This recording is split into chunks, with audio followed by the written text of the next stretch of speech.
கோவை பகுதியில் இன்று மாலை இதே தலைப்பில் கண்டன ஆர்ப்பாட்டம் மக்கள் அதிகார அமைப்பின் சார்பில் நடத்த இருக்கின்றோம். உலக ரவுடி அமெரிக்கா கார்ப்பரேட் முதலாளிகளுடைய நலனுக்காக தான் இன்னைக்கு ஈரான் மீதான போரை தொடுத்திருக்கிறாங்க.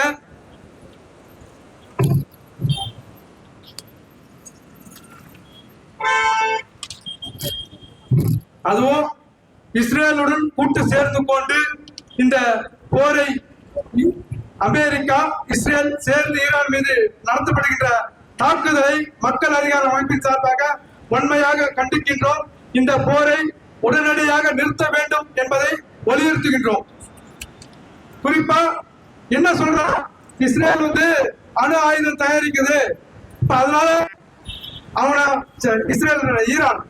ஈரான் அணு ஆயுதம் தயாரிக்குது, அணு ஆயுதங்கள் வச்சிருக்கிறதுனால நாங்க அமெரிக்கா உள்ள போய் தலையிட்டு அதை கட்டுப்படுத்த வேண்டிய அவசியம் இருக்குது அப்படின்ற நோக்கத்துல உள்ள போய் போர் தாக்குதல் நடத்துறான்.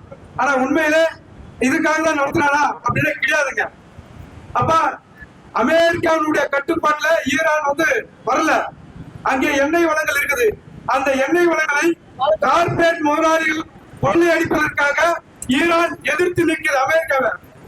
அப்படி எதிர்த்து நிற்கின்ற அந்த ஈரான் அமெரிக்கா எதிர்த்து நிற்கிறது. அவங்க தன்னுடைய கட்டுப்பாட்டுல கொண்டு வருவதற்காக தான் இந்த போர். ஆனா ட்ரம்ப் என்ன சொல்றாரு, ஈரான் ஒரு மதவாத அரசு, அந்த மக்களை சித்திரவதை செய்யறாங்க, கொடுமைப்படுத்துறாங்க, அந்த ஆட்சி இந்த போர் மூலமாக அந்த மக்களுக்கு நாங்க விடுவிப்பு கொண்டு வரோம் அப்படின்னு சொல்லி ட்ரம்ப் சொல்றாரு. அப்ப இது உண்மையா? அந்த மக்களும் அமெரிக்காவை எதிர்த்து, கார்பரேட்டுகளை எதிர்த்து, இஸ்ரேலை எதிர்த்து போராடி கொண்டுதான் இருக்கிறாங்க. அந்த மக்களுக்குள்ள மதவாதத்தின் அடிப்படையில பிரச்சனை இருக்குதுன்னா இருக்கட்டும், அது உள்நாட்டு விவகாரம். உள்நாட்டுல விவகாரத்துல தலையிடுவதற்கு அமெரிக்கா யார்? அப்ப அமெரிக்கா இப்படி ஒரு காரணத்தை சொல்றான். ஒரு பக்கம் அணு ஆயுதம் வச்சிருக்கா, இன்னொரு பக்கம் அந்த மக்களுக்கு ஜனநாயகம் இல்லைன்னா, அப்ப அதுக்காக தான் நான் இந்த போர் கொடுக்குறேன் அப்படின்னு சொல்லி பொய் பித்தளை சொல்லி அங்கே இருக்கக்கூடிய கனிம வளங்கள், எண்ணெய் வளத்தை கொள்ளையடிப்பதற்காக தான் இந்த போர் தாக்குதல்.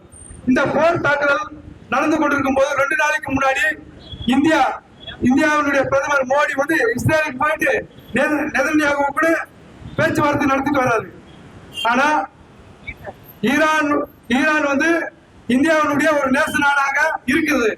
ஆனா இந்த தாக்குதலை கண்டித்து இன்னைக்கு வரைக்கும் பிரதமர் மோடி வாயை திறந்து ஒரு கண்டனத்தை கூட தெரிவிக்கவில்லை. இது அவமானம் இல்லையா? ஒரு நாடு இன்னொரு நாட்டால போர் வீர தாக்குதல பாதிக்கப்படும் போது இந்திய அரசாங்கம், இந்திய நாட்டினுடைய பிரதமர் அதுக்கு கண்டனம் தெரிவிக்கணுமா வேண்டாமா? கண்டனம் தெரிவிக்கணும். ஏன் தெரிவிக்கல? இவரும் அமெரிக்காவுடைய அடிவரடியா இருக்கிறாரு. கொஞ்சம் சிந்திச்சு பாருங்க. இந்தியா அமெரிக்காவுக்கு ஒரு பொருளாதார தடை விதிக்குது.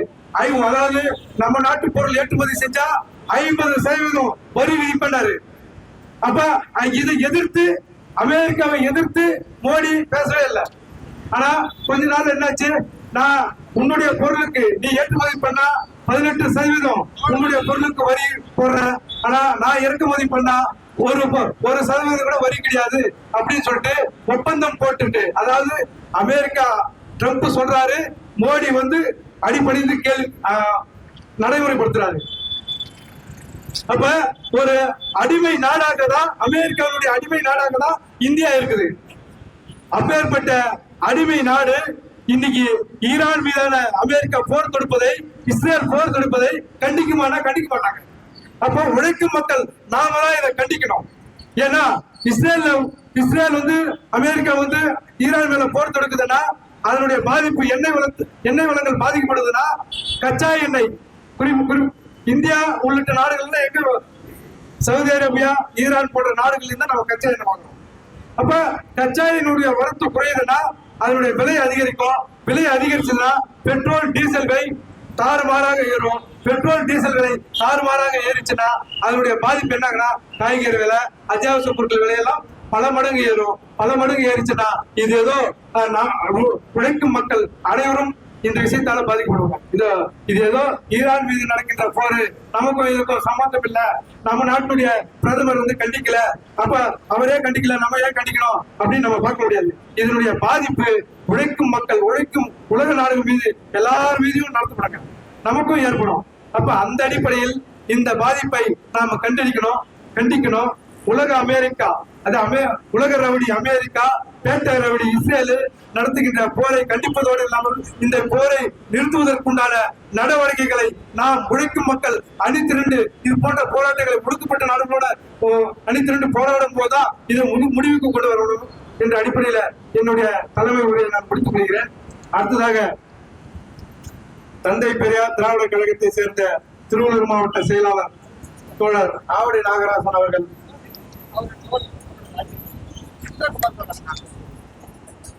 அதற்கு முன்னாடி தோழர் இந்திரகுமார் தேரடி ஊடகவியலாளர் கண்டன உரையாற்றுவார்.